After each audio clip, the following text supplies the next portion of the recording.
Singing by Mithun अलिया तोरा वठा ललिया चटल गाओ वठा ललिया चटल गाओ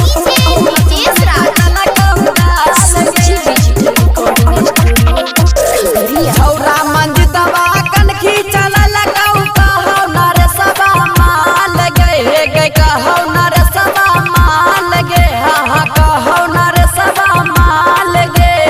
अलिया तोरा वठा ललिया चटल गाओ लक्ष्मण कटल गाओ गाल गे अलिया तोरा वठा ललिया चटल गाओ जितेंद्र कटल गाओ गाल गे अलिया तोरा वठा ललिया चटल गाओ लक्ष्मण कटल गाओ गाल गे अलिया तोरा वठा ललिया चटल गाओ वठा ललिया चटल गाओ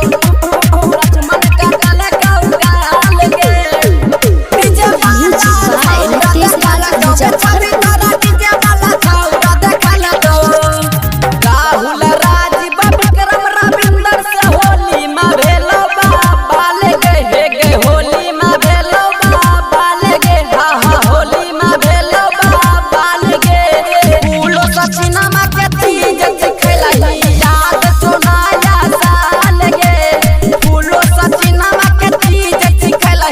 याद सुनाया साल गे अलिया तोरा वठा ललिया चटल गाओ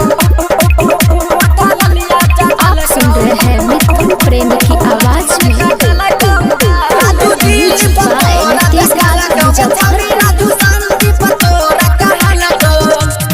इंदल पांडव माही मुकेशवा के कहल जाई छौहाल गे गे कहल जाई छौहाल गे हा कहल जाई छौहाल गे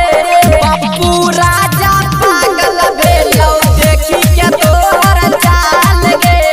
पप्पू राजा पागल भेलौ देखी के तोहर चाल गे अलिया तोरा वठा ललिया चटल गाओ वठा ललिया चटल गाओ लक्ष्मण कटल गाओ गाल गे सोनुआ के वाला छौरी आजितवा के पागल कैलही अंगद छोटू मिथुन प्रेमी के कैलही तू कंगाल गे हे गे कैलही तू कंगाल गे हा कैलही तू कंगाल गे